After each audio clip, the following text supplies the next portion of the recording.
Alap-alap Laut Kidul karya Hoping Hu bagian 6C.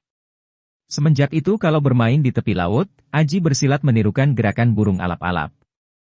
Dia dapat meniru dan merangkai gerakan burung itu menjadi gerakan silat, menyerang, mengelak, menangkis, memukul atau menendang. Juga loncatan-loncatan untuk menghindar dan berbalik menyerang. Karena dia telah memiliki dasar ilmu silat yang dalam maka dia dapat merangkai semacam ilmu silat alap-alap yang tangguh. Selain itu, dia juga terus melatih diri berenang, menyelam dan bermain dalam air seperti ikan. Berlatih pernapasan sehingga dia dapat lebih lama bertahan di dalam air. Pada suatu senja Aji masih rebah telentang di atas pasir seperti yang biasa dilakukan. Sudah hampir 6 bulan sejak gurunya meninggal dunia dan dia selalu terkenang akan semua nasihat gurunya. Gurunya meninggalkan pesan sebelum wafat. Pesan pertama adalah agar dia mencari putra gurunya yang bernama Sudrajat atau panggilannya Ajat yang ikut dengan ayah tirinya yang bernama Kitejo Langit dan hidup di Banten dan mengabarkan tentang kematian gurunya itu. Adapun pesan kedua dari gurunya adalah agar dia pergi merantau dan memanfaatkan semua ilmu yang telah dipelajarinya untuk kepentingan manusia, menegakkan kebenaran dan keadilan, membela yang lemah tertindas dan menentang segala macam kejahatan yang dilakukan orang. Juga agar dia membela nusa bangsa, membela Mataram dan membantu Sultan Agung menghadapi bangsa Belanda. Kemudian pesan ketiga yang dianggap amat penting oleh mendiang gurunya, akan tetapi justru ini kadang memberatkan hatinya, yaitu agar dia tidak mendendam kepada Raden Banuseta, pembunuh ayahnya. Aji menghela napas panjang. Sebetulnya sejak gurunya meninggal dunia, hatinya ingin sekali pergi merantau.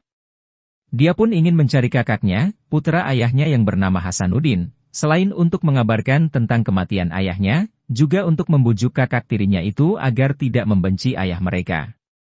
Sudah berbulan-bulan dia menahan keinginannya untuk meninggalkan dusun, pergi merantau. Akan tetapi selama ini keinginan itu selalu ditahan-tahannya, bahkan tidak diberitahukan kepada ibunya karena dia merasa tidak tega untuk meninggalkan ibunya hidup seorang diri. Akan tetapi sekarang ibunya tidak sendirian lagi. Ada Bibi Juminten di sana, bahkan ada 2 orang anak yang mungil dan rajin, yaitu Priyadi dan Wulandari. Ibunya tidak akan kesepian lagi, bahkan mendapatkan bantuan dari ibu dan 2 orang anaknya itu. Dia kini dapat pergi merantau, meninggalkan ibunya dengan hati ringan. Tiba-tiba Aji yang rebah telentang itu melihat titik hitam melayang di angkasa. Alap-alap itu. Dengan pandang matanya dia mengikuti gerakan indah di angkasa. Kini burung itu menukik turun dan melayang lagi berkeliling. Gerakan sayapnya begitu kokoh dan indah, kepalanya mengamati keadaan di bawah, mencari mangsa. Kemudian, burung itu terbang ke utara dan menghilang di balik puncak bukit. Aji merasa kehilangan dan kesepian. Makin mendesak keinginan hatinya untuk merantau, terbang melayang seperti alap-alap itu. Dia bangkit duduk, mengatupkan mulutnya. Hatinya telah mengambil keputusan. Dia harus pergi meninggalkan dusunnya, pergi merantau memenuhi pesan terakhir gurunya. Bangkitlah dia, kemudian dengan langkah tegap dia meninggalkan pantai berpasir dan menuju ke dusun Gampingan, tempat tinggal ibunya. Mereka telah menantinya untuk makan malam. Melihat nasi dan lauk pauknya telah tersedia di atas meja dan mereka semua belum makan, Aji berkata kepada ibunya. Ibu, kenapa ibu dan Bibi Juminten tidak makan saja dulu? Ah, anak ini. Bagaimana makan bisa enak kalau kami meninggalkanmu? Hayo cepat pergi mandi lalu makan bersama. Tegur Warsiem sambil tersenyum. Aji cepat membersihkan diri dan berganti pakaian. Setelah itu, mereka makan bersama. Aji, ibunya, Juminten dan 2 orang anaknya. Biarpun lauknya hanya jangan, sayur, asem, sambal terasi, dan tempe goreng, mereka makan dengan sedap dan lahapnya.